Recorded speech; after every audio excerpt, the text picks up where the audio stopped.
নমস্কাৰ N A study space চেনেলটোলৈ স্বাগতম জনাইছোঁ। আজি আমি এইটো ভিডিঅ'ত ক্লাছ 9ৰ সাধাৰণ বিজ্ঞানৰ অধ্যায় নং 6 বা চেপ্টাৰ নং 6 কলা আলোচনা কৰিম। এই চেপ্টাৰটো তোমালোকৰ নেক্সট হাফ ইয়াৰলি এক্সামৰ কাৰণে বহুত ইম্পৰ্টেণ্ট হয়। ইয়াতে মই কিতাপত দিয়া যিমানখিনি কোৱেশ্চন আছে গোটেইখিনিয়ে মই ধুনীয়াকৈ আলোচনা কৰিম আৰু প্ৰশ্নাৱলী অনুশীলনীত দিয়া সকলোবোৰ কোৱেশ্চন মই ধুনীয়াকৈ বহুত সৰুকৈ লিখি দিছোঁ। তোমালোকে নিজৰ নোট বহি লোৱা আৰু লিখি ৰাখা।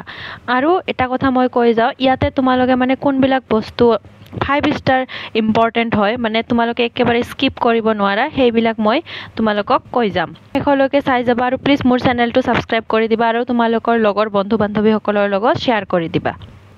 ফাৰ্ষ্ট কুৱেশ্যনটো হ'ল কলা কি? কলা কি? কলা হ'ল একোটা নিৰ্দিষ্ট কাম সম্পূৰ্ণ কৰিবলৈ একে গঠন আৰু একে আকৃতি বিশিষ্ট কোষৰ সমষ্টিয়ে কলা গঠন কৰে। কোষৰ সমষ্টিয়ে কলা গঠন কৰে। মানে কিবা এটা কাম নিৰ্দিষ্ট কাম সম্পূৰ্ণ কৰিবলৈ একে গঠন, মানে দেখাত একে আৰু আকৃতিও একে বিশেষ কিহৰ সমষ্টি? কোষৰ সমষ্টিয়ে হ'ল কলা।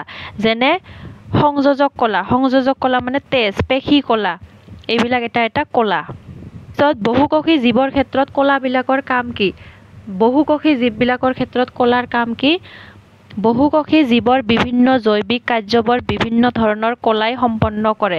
বহুকোষী জীৱৰ বিভিন্ন যিবিলাক জৈৱিক কাৰ্য থাকে, মানে জীৱ এটা জীয়াই থাকিবলৈ কিছুমান কাৰ্য সম্পন্ন হ'ব লাগে, এইবিলাক কিহে সম্পন্ন কৰে? কলাই সম্পন্ন কৰে বা কোষে সম্পন্ন কৰে।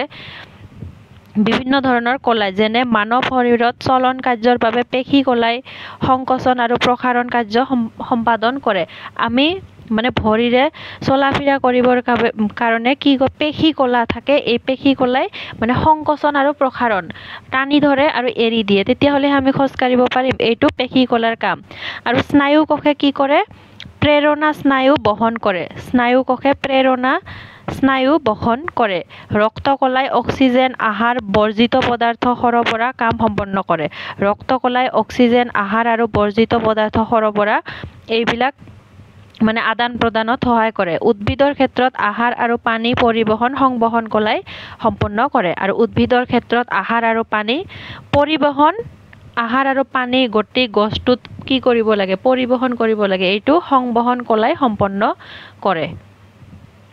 তাৰপিছত পিছৰ প্ৰশ্নাৱলীত কি কুৱেশ্যন দিয়া আছে? তোমালোকৰ এই ওপৰৰ কলা কি? এইটো বহুত ইম্পৰ্টেণ্ট হয় কুৱেশ্যনটো। তাৰপিছত 2 নম্বৰ, বিভিন্ন প্ৰকাৰৰ সৰল কলাসমূহৰ নাম লিখা। সৰল কলাসমূহক কেইভাগত ভাগ কৰিব পাৰি? 3 ভাগত। এইটো কি? পেৰেনকাইমা বুলি কোৱা হয়। যদি পত্ৰহৰিতত থাকে তেতিয়াহ'লে পেৰেনকাইমা, আৰু ক্লৰেনকাইমা যদি জলজ উদ্ভিদৰ ক্ষেত্ৰত থাকে, জলজ উদ্ভিদৰ ক্ষেত্ৰত ক্লৰেনকাইমা থাকে, আৰু পত্ৰহৰিত থাকিলে পেৰেনকাইমা থাকে। তাৰপিছত আৰু এটা হ'ল কলেনকাইমা আৰু আন এটা হৈছে স্কেৰেনকাইমা হ'ব। এইটো টাইপিঙৰ কাৰণে কিছুমান মিষ্টেক হৈছে, এইবিলাক মানে অসমীয়া টাইপিং কৰিলে অলপ প্ৰব্লেম হয় আৰু। তাৰপিছত মনত ৰাখিবা, এইটো ইম্পৰ্টেণ্ট হয়। 3 ধৰণৰ সৰল কলা। তাৰপিছত অগ্ৰজ ভাজক কলা ক'ত পোৱা যায়? অগ্ৰস্থ ভাজক কলা উদ্ভিদৰ কাণ্ড আৰু শিপাৰ একেবাৰে অগ্ৰ অংশত পোৱা যায়। উদ্ভিদৰ কাণ্ড আৰু শিপাৰ একেবাৰে অগ্ৰ অংশত, মানে আগ অংশত পোৱা যায় অগ্ৰস্থ ভাজক কলা। কোনবিধ কলাই নাৰিকলৰ বাকলিখন গঠন কৰে? এইবিলাক শৰ্ট কুৱেশ্যন বহুত ইম্পৰ্টেণ্ট হয়। নাৰিকলৰ বাকলিখন গঠন কৰা কলাবিধ হ'ল স্কেৰেনকাইমা। এইটো মা দিবা। স্কেৰেনকাইমাই নাৰিকলৰ বাকলিখন গঠন কৰাত সহায় কৰে। ফ্লয়েম কলাই উদ্ভিদৰ দেহত পানী আৰু খনিজ লৱণ পৰিবহন কৰাত সহায় কৰে। ইয়াত কি কৈছে? ফ্লয়েম কলা কিহেৰে গঠিত? ফ্লয়েম কলা 4বিধ কোষেৰে গঠিত। ফ্লয়েম কলা 4বিধ কোষেৰে গঠিত। এই কোষ 4বিধ হ'ল চালনী নলিকা, সংগী কোষ, ফ্লয়েম আৰু ফ্লয়েম পেৰেনকাইমা। মনত ৰাখিবা, এই 4বিধ কোষেৰে গঠিত। চালনী নলিকা, সংগী কোষ, ফ্লয়েম আৰু ফ্লয়েম পেৰেনকাইমা। মনত ৰাখিবা তোমালোকে, ইম্পৰ্টেণ্ট হয়। তাৰপিছত প্ৰাণী দেহৰ চলনৰ লগত জড়িত কলাসমূহ কি কি? প্ৰাণী দেহৰ চলন মানে চলি ফুৰাৰ কাৰণে কি কি কলা জড়িত হৈ থাকে? প্ৰাণী দেহৰ চলনৰ লগত জড়িত থকা কলাসমূহ হ'ল পেশী কলা। আমি এইটো আগতেও পঢ়িলোঁ। পেশী কলাসমূহ কিছুমান দীঘলীয়া কোষেৰে গঠিত। কিহেৰে গঠিত? দীঘলীয়া কোষেৰে। এইবোৰক পেশী তন্ত্ৰ পেশীতন্ত্ৰ নয়তন্ত্ৰ এনেকৈ দিবা পেশীতন্ত্ৰ বুলি কোৱা হয় পেশী কলাসমূহে আমাৰ দেহৰ অংগ পৰিচালনাত সহায় কৰে পেশী কলাসমূহে আমাৰ দেহৰ যিকোনো হাত ভৰি যিকোনো অংগ পৰিচালনাত সহায় কৰে এই কলাবোৰত বহুত সংকোচনশীল প্ৰটিন থাকে সেইকাৰণে আমাৰ প্ৰটিনৰ অভাৱ হ'লে আমি অলপ চলাফিৰা কৰাত মানে প্ৰব্লেম হয় যাৰ ফলত পেশীৰ সংকোচন আৰু প্ৰসাৰণ কাৰ্য সম্পাদন হয় এই কলাবোৰত কি থাকে সংকোচনশীল প্ৰটিন থাকে যাৰ ফলত পেশীৰ সংকোচন আৰু প্ৰসাৰণ কাৰ্য সম্পাদন হয় তাৰ পিছত এইটো ইম্পৰ্টেন্ট হয় নিউৰন দেখাত কেনেকুৱা নিউৰনক স্নায়ু কোষ বুলি কোৱা হয় মস্তিষ্ক স্নায়ু ৰজ্জু আদিত পোৱা যায় স্নায়ু কোষ ক'ত পোৱা যায় স্নায়ু কোষ মস্তিষ্ক স্নায়ু ৰজ্জু আদিত পোৱা যায় স্নায়ু কোষ বা নিউৰন এটা 1 মিটাৰ পৰ্যন্ত দীঘল হয় এইবিলাক কোৱেশ্চন তোমালোকৰ এমসিকিউ হিচাপত দিব পাৰে কিন্তু হাফ ইয়াৰলি এক্সামত মই আগতে কৈছো এই কোৱেশ্চনবিলাক বহুত ইম্পৰ্টেন্ট কোৱেশ্চন হয় নিউৰনক কি বুলি কোৱা হয় স্নায়ু কোষ বুলি কোৱা হয় ক'ত থাকে মস্তিষ্ক আৰু স্নায়ু ৰজ্জু স্নায়ু কোষ এটা কিমান মিটাৰলৈকে দীঘল হ'ব পাৰে 1 মিটাৰ পৰ্যন্ত নিউৰনত প্ৰধানত দুটা গঠন পোৱা যায় নিউৰনত প্ৰধানত কেইটা গঠন পোৱা যায় দুটা গঠন কোষ দেশ আৰু স্নায়ু প্ৰবৰ্ধ দুটা নিউৰনত দুটা গঠন থাকে এটা হল কোষ দেশ আৰু এটা হল স্নায়ু প্ৰবৰ্ধ তাৰ পিছত কোষ দেশত এটা ডাঙৰ কোষ কেন্দ্ৰ থাকে কোষ দেশটো এনেকুৱা টাইপৰ থাকে ন তাৰ ভিতৰত এটা কোষ কেন্দ্ৰ থাকে কোষ দেশত এটা মাজত ডটৰ নিচিনা থাকে এইটো কোষ কেন্দ্ৰটো কোষ দেশৰ কোষ পৰখৰত উপঙি থাকে কোষ দেশৰ কোষ পৰখৰত উপঙি থাকে এই কোষ কেন্দ্ৰটো কোষ দেশৰ পৰা এডাল দীঘল নলী সদৃশ সাইটোপ্লাজমৰ স্নায়ু প্ৰবৰ্ধ ওলায় কোষ দেশৰ পৰা এডাল দীঘল নলী সদৃশ এনেকা সাইটোপ্লাজমৰ স্নায়ু প্ৰবৰ্ধ ওলায় ইয়াক কি বোলে এক্সন বোলে তোমালোকে কিতাপত ছবিত দিয়া আছে ভালকে চোৱা বুজি পাবা এটা কি ওলায় নলী সদৃশ ওলায় ইয়াক কি বোলে স্নায়ু প্ৰবৰ্ধ ওলায় ইয়াক কি বোলে এক্সন বোলে ইয়াৰ উপৰি দেহৰ কোষৰ পৰা কিছুমান চুটি শাখা এনেকুৱা টাইপৰ শাখা থাকে আৰু চুটি আৰু শাখা প্ৰশাখাযুক্ত স্নায়ু প্ৰবৰ্ধ ওলায় দেহৰ কোষৰ পৰা কিছুমান চুটি আৰু শাখা প্ৰশাখাযুক্ত স্নায়ু প্ৰবৰ্ধ ওলায় এইবোৰক কি বোলে ডেনড্ৰাইট বোলে কিতাপত দিয়া আছে ভালকে চাবা কোনখিনিক ডেনড্ৰাইট কোনখিনিক কি তাৰ পিছত কোৱেশ্চনটো ইম্পৰ্টেন্ট হয় হৃদপেশী তিনিটা বৈশিষ্ট্য লিখা হৃদপেশী তিনিটা বৈশিষ্ট্য হল হৃদপেশী অনবৰতে সংকোচন আৰু প্ৰসাৰণ হ'ব পৰা ক্ষমতা আছে হৃদপেশীৰ অনবৰতে সংকোচন মানে বঢ়াই দিয়া সংকোচন মানে কমাই দিয়া এইটো ক্ষমতা আছে ইয়াৰ তন্ত্ৰবৰ শাখা বিশিষ্ট ইয়াৰ তন্ত্ৰ এটা নয়তন্ত্ৰ এনেকুৱা ইয়াৰ তন্ত্ৰবৰ কি হয় হৃদপেশীৰ তন্ত্ৰবৰ শাখা বিশিষ্ট তাৰ পিছত 3 নম্বৰ এইবোৰ পক্ষী চুঙাকৃতিৰ আৰু এক ককযুক্ত পেশী হ'ব এইবোৰ পেশী চুঙাকৃতিৰ আৰু এক কক কেন্দ্ৰযুক্ত হৃদপেশী কি হয় এক কক কেন্দ্ৰযুক্ত আৰু কেনেকুৱা আকৃতিৰ চুঙা আকৃতিৰ তাৰ পিছত এৰিঅলাৰ কলাৰ কাৰ্যসমূহ কি এৰিঅলা কলাৰ কাৰ্যসমূহ হল এৰিঅলা কলাৰ কাম হৈছে আভ্যন্তৰীণ অংগবোৰক সুৰক্ষা প্ৰদান কৰা এৰিঅলা কলাৰ কাম হৈছে আভ্যন্তৰীণ অংগবোৰক মানে আমাৰ শৰীৰৰ যিবিলাক ভিতৰৰ অংগ আছে এইবোৰক সুৰক্ষা প্ৰদান কৰা আৰু কলাৰ ক্ষতি অংশ মেৰামতি কৰা আৰু যিবিলাক কলা অলপ নষ্ট হৈ যায় এইবোৰক মেৰামতি কৰা এইবিধ কলা ছাল উপস্থিৰ পেশীৰ মাজত ৰক্তনলীৰ স্নায়ুৰ চাৰিওফালে পোৱা যায় এইবিধ কলা ক'ত পোৱা যায় ছাল তাৰ পিছত উপস্থিৰ পেশীৰ মাজত ৰক্তনলীৰ স্নায়ুৰ চাৰিওপিনে পোৱা যায় মনত ৰাখিবা ক'ত পোৱা যায় ছাল পেশীৰ মাজত ৰক্তনলীৰ স্নায়ুৰ চাৰিওপিনে পোৱা যায় লনিৰ কোৱেশ্চন কলাৰ সংজ্ঞা দিয়া আমি আগতে পঢ়িলো কলা কি হেইটো লিখিলেও হৈ যাব কিন্তু ইয়াতে অলপ প্ৰপাৰ ভাবে দিয়া আছে যোনটো মানে সহজ লাগে হেইটো লিখিলেই হৈ যাব কিন্তু কোৱেশ্চনটো ইম্পৰ্টেন্ট হয় কলা কি তোমালোকে মুখস্থ কৰিবই লাগিব জীৱৰ শৰীৰত বিভিন্ন ধৰণৰ জৈৱিক ক্ৰিয়া অনবৰতে চলি থাকে মই আগতে ক'লো আমি মানে জীয়াই থাকিবলৈ কিছুমান ক্ৰিয়া চলি থাকিব লাগিব এটো অনবৰতে হ'ব এনেকুৱা জৈৱিক ক্ৰিয়াবোৰ কৰিবলৈ একে গঠন আৰু আকৃতি বিশিষ্ট কোষবোৰ একগোট হৈ কলাৰ সৃষ্টি হয় এই ক্ৰিয়াবোৰ সম্পন্ন কৰিবলৈ একে গঠন মানে দেখাত একে আৰু আকৃতি থকা কোষবোৰ একগোট হৈ কলাৰ সৃষ্টি কৰে কোষৰ সমষ্টিকে কলা বুলি কোৱা হয় তাৰ পিছত আমি সংজ্ঞা হিচাপে এনেকৈ ক'ব পাৰো যে একোটা নিৰ্দিষ্ট কাম সম্পূৰ্ণ কৰিবলৈ একে গঠন আৰু একে আকৃতি প্ৰকৃতিৰ কোষৰ সমষ্টিয়ে কলা গঠন কৰে তাৰ পিছত কি উপাদানেৰে জাইলেম গঠিত সেইবোৰৰ নাম উল্লেখ কৰে। এইটো আগতে কি পঢ়িছো, ফ্লোএম কিহেৰে গঠিত, এতিয়া আমাক সুধিছে জাইলেম কিহেৰে গঠিত। ওপৰৰ কোৱেশ্চনটো ইম্পৰ্টেণ্ট হয়, এইটো ইম্পৰ্টেণ্ট হয়। জাইলেম কলা কিহেৰে গঠিত, ট্ৰেকাইট, নলিকা, জাইলেম, পেৰেনকাইমা আৰু কাশতন্ত্ৰৰ দ্বাৰা গঠন হয়। কেনেকে গঠন হয়, জাইলেম কলা ট্ৰেক্ট্ৰাইট, তাৰপিছত থাকে নলিকা, জাইলেম, পেৰেনকাইমা আৰু কাশতন্ত্ৰৰ দ্বাৰা গঠন হয়। এই আটাইবোৰ কোষৰ কোষবেৰখন ডাঠ আৰু প্ৰায়বোৰ কোষেই মৃত। এই আটাইবোৰ কোষৰ কোষবেৰখন কি হয়, ডাঠ মানে ষ্ট্ৰং হয় অলপ, আৰু প্ৰায়বোৰ কোষেই কি হয়, মৃত হয়, মৰি যোৱা। তোমালোকে যদি কেতিয়াবা এই স্পেলিংবিলাকত ডাউট লাগে তেতিয়াহ'লে তোমালোকে কিতাপখনত চাবা, কিতাপত যি দিয়া আছে সেইটোৱে মানে আচল। সায়েন্সত এইবিলাক স্পেলিং ইমান মাইণ্ড নকৰে, মেটাৰ নকৰে মানে। যদি তোমালোকে জানা ফুল মাৰ্ক দিয়ে দিব। যে এই এনচাৰবোৰ দিওঁ, ময়ো এনেদৰেই পঢ়িছিলোঁ আৰু পঢ়ি মই বহুত ভাল নম্বৰ পাইছিলোঁ। উদ্ভিদৰ সৰল স্থায়ী কলাবিলাক কি ক্ষেত্ৰত জটিল স্থায়ী কলাতকৈ পৃথক, মানে উদ্ভিদৰ আমি পঢ়িলোঁ যে সৰল কলা তিনিবিধ আমি পঢ়িলোঁ ন। আমাক সুধিছে যে সৰল স্থায়ী কলাবিলাক জটিল স্থায়ী কলাতকৈ কেনেদৰে পৃথক, মানে কেনেদৰে বেলেগ হয়। সৰল স্থায়ী আৰু জটিল স্থায়ী কলা মাত্ৰ এইটো কাৰণেই পৃথক যে সৰল কলাবোৰ একে আকৃতি আৰু গঠনৰ একেবিধ কোষেৰে গঠিত। সৰল কলাবোৰ কি হয়, একে আকৃতি আৰু গঠনৰ একেবিধ কোষেৰে, মানে গঠনটো একেবিধ কোষেৰে গঠিত। ইয়াৰ প্ৰতিটো কোষই ইটোৰ লগত সিটো দেখাত একেই, যেনে পেৰেনকাইমা, কলেনকাইমা ইত্যাদি। আনহাতে জটিল স্থায়ী কলাবোৰ কেইবা প্ৰকাৰৰ কোষেৰে গঠিত হয়। সৰল কোষবোৰ একেবিধ কোষেৰে আৰু জটিলবোৰ কেইবা প্ৰকাৰৰ কোষেৰে গঠিত, যেনে জাইলেম। স্থায়ী কলাবোৰ ট্ৰেক্ট্ৰাইট, নলিকা, জাইলেম, পেৰেনকাইমা আৰু কাশতন্ত্ৰেৰে গঠিত। জাইলেমৰ এটা উদাহৰণ দিছে, জাইলেম কিহেৰে গঠিত, ট্ৰেক্ট্ৰাইট, নলিকা, জাইলেম, পেৰেনকাইমা আৰু কাশতন্ত্ৰেৰে গঠিত। ইম্পৰ্টেণ্ট হয় কোৱেশ্চনটো। তাৰপিছত কোষবেৰৰ ওপৰত ভিত্তি কৰি পেৰেনকাইমা, কলেনকাইমা আৰু স্কেৰেনকাইমাৰ মাজত পাৰ্থক্য দাঙি ধৰা। এই তিনিটা কি হয়, এই তিনিটা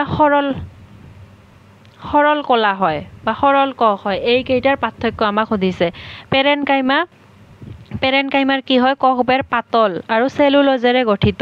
কোষবেৰখন পাতল হয় আৰু চেলুলোজেৰে গঠিত। কলেনকাইমা কোষবেৰখন কি হয়, ডাঠ হয় আৰু কোষৰ মধ্যৱৰ্তী স্থান একেবাৰে কম বা নাথাকেই। কোষবোৰ কি হয়, ডাঠ হয় আৰু কোষৰ মধ্যৱৰ্তী স্থান নায়েই, মানে একেবাৰে কম বা নাথাকে। আৰু স্কেৰেনকাইমা কি হয়, কোষবেৰখন ডাঠ হয় কাৰণ ইয়াত লিগনিন নামৰ এবিধ পদাৰ্থ পোৱা যায়। কোষবেৰখন ডাঠ হয়, মনত ৰাখিবা। পেৰেনকাইমাৰ কোষবেৰ পাতল, কলেনকাইমাৰ ডাঠ আৰু মধ্যৱৰ্তী স্থান নাথাকে, আৰু স্কেৰেনকাইমাৰ ডাঠ হয় আৰু কি থাকে, লিগনিন নামৰ পদাৰ্থ। পত্ৰৰন্ধ্ৰৰ কাৰ্যবিলাক কি? পত্ৰৰন্ধ্ৰৰ কি কাম থাকে? পত্ৰৰন্ধ্ৰই উদ্ভিদৰ বাষ্পমোচনত সহায় কৰে। পত্ৰৰন্ধ্ৰই কি কৰে, উদ্ভিদৰ বাষ্পমোচনত, খানা তৈয়াৰ কৰাত যে সহায় কৰে। উদ্ভিদৰ আভ্যন্তৰৰ পৰা বাষ্প আকাৰে পানী এৰি দিয়া প্ৰক্ৰিয়াক বাষ্পমোচন বুলি কোৱা হয়। উদ্ভিদৰ আভ্যন্তৰৰ মানে ভিতৰৰ পৰা ভাপ আকাৰে যে পানী এৰি দিয়ে বাহিৰলৈ, এইটো প্ৰক্ৰিয়াক বাষ্পমোচন বোলে। আৰু এই বাষ্পমোচনত কি কৰে, পত্ৰৰন্ধ্ৰই সহায় কৰে। পত্ৰৰন্ধ্ৰ মানে পাতত অলপ সৰু ছিদ্ৰ, ফুটাৰ নিচিনা থাকে। পত্ৰৰন্ধ্ৰ বায়ুমণ্ডলীয় গেছৰ আদান প্ৰদানৰ বাবে প্ৰয়োজন, মানে বায়ুমণ্ডলীয় গেছৰ কি লয়, কাৰ্বন ডাই অক্সাইড যে শুহি লয়, এইটোৰ কাৰণে বায়ুমণ্ডলীয় গেছৰ আদান প্ৰদানৰ কাৰণে পত্ৰৰন্ধ্ৰ দৰকাৰ। প্ৰাণী দেহৰ চলনৰ লগত জড়িত কলাসমূহ কি? প্ৰাণী দেহৰ চলনৰ লগত জড়িত কলাসমূহ আমি আগতে পঢ়িছোঁ যে পেশী কলাই আমাৰ দেহৰ অংগ পৰিচালনাত সহায় কৰে। এই কলাবোৰত বহুতো সংকোচনশীল প্ৰটিন থাকে, এইটো আমি আগতে পঢ়িছোঁ, যাৰ ফলত পেশীৰ সংকোচন আৰু প্ৰসাৰণ কাৰ্য সম্পাদন হয়। পেশী কলা আৰু পেশীত কি থাকে, প্ৰটিন থাকে, যাৰ ফলত পেশীৰ সংকোচন প্ৰসাৰণ কাৰ্য সম্পাদন হয়। কিছুমান পেশী আমি ইচ্ছামতে সঞ্চালন কৰিব পাৰোঁ, যেনেকৈ আমি হাত য'ত ঘূৰাব পাৰোঁ, আৰু আন কিছুমান আমি নিজৰ ইচ্ছামতে সঞ্চালন কৰিব নোৱাৰোঁ। যিবোৰ পেশী কলা আমি নিজৰ ইচ্ছামতে সঞ্চালন কৰিব পাৰোঁ তাক ঐচ্ছিক পেশী বোলে। যিবোৰ পেশী কলা আমি নিজৰ ইচ্ছামতে সংকোচন মানে আমি লৰাব চৰাব পাৰোঁ সেইবোৰক ঐচ্ছিক পেশী, আৰু যিবোৰ ঐচ্ছিক পেশী বুলি কোৱা হয় আৰু এই পেশীসমূহ অন্তঃকংকালৰ অস্থিৰ লগত সংযুক্ত হৈ প্ৰাণীটোৰ চলনত সহায় কৰে। 10 নম্বৰত কৈছে চিত্ৰৰ সহায়ত বিভিন্ন প্ৰকাৰৰ পেশী তন্ত্ৰসমূহৰ মাজত পাৰ্থক্য দেখুওৱা।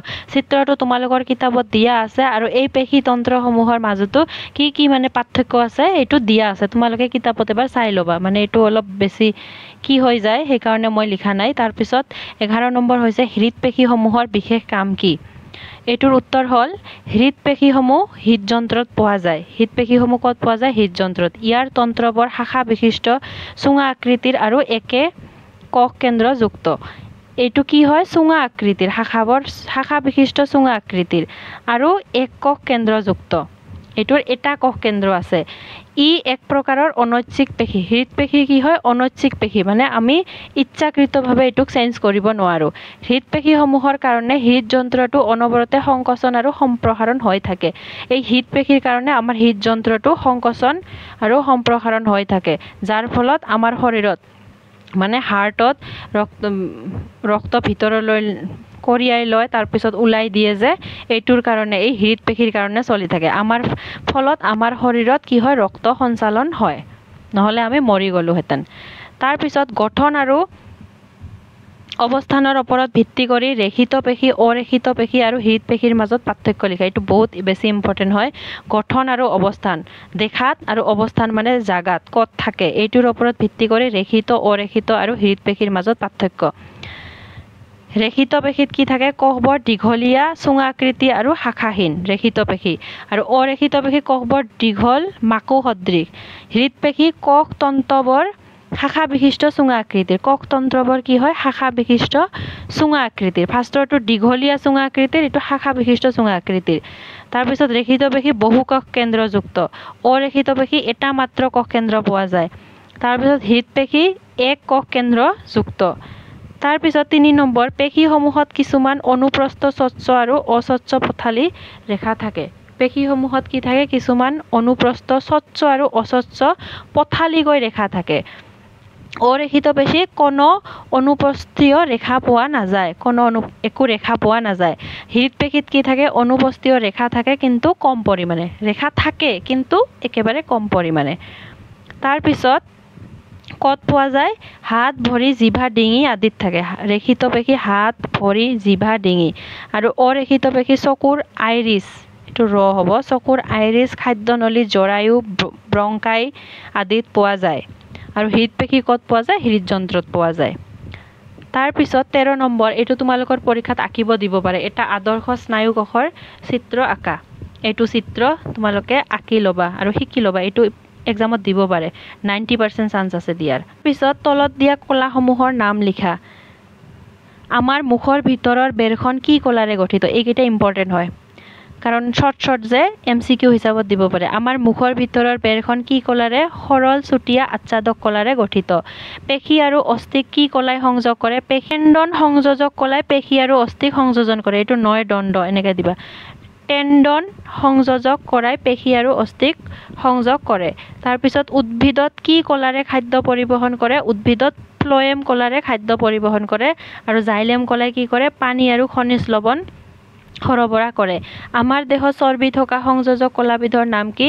চৰ্বি থকা সংযোজক কলাবিধৰ নাম হৈছে মেদ কলা। চৰ্বিত যিবিলাক কলা থাকে সেইবিধ হৈছে মেদ কলা। তাৰপিছত জুলীয়া আধাৰ দ্ৰব্য থকা সংযোজক কলাবিধৰ নাম কি? জুলীয়া আধাৰ দ্ৰব্য থকা সংযোজক কলাবিধৰ নাম হ'ল জুলীয়া। তাৰমানে কি হ'ব? তেজ হ'ব। মস্তিষ্কত কি কলা থাকে? মস্তিষ্কত স্নায়ু কলা থাকে। তাৰপিছত 15 নম্বৰ, আমাৰ মুখৰ ভিতৰৰ বেৰখন কি কলাৰে গঠিত? আমাৰ মুখৰ ভিতৰৰ বেৰখন সৰল চুতীয়া আচ্ছাদক কলাৰে গঠিত। এইটোও আমি পঢ়িলোঁ। তলত দিয়া প্ৰাণীৰ অংগসমূহত থকা কলাবোৰৰ নাম লিখা। ছালত কি কলা থাকে? ছালত থাকে আচ্ছাদক কলা। অস্থিত কি কলা থাকে? অস্থিৰ কলা। এডাল অস্থিক আনডালৰ লগত সংযোগ কৰিবলৈ লিগামেণ্ট আৰু অস্থিক পেশীৰ লগত সংযোজক কৰিবলৈ। অস্থিৰ কলাই কি কৰে? এডাল অস্থিক আন এডালৰ লগত সংযোগ কৰিবলৈ লিগামেণ্ট আৰু অস্থিক পেশীৰ লগত সংযোজক কৰিবলৈ। আৰু বৃক্কৰ আৱৰণত কি কলা থাকে? ঘনাকাৰ আচ্ছাদক কলা। আৰু অস্থিত অস্থিৰ কলা।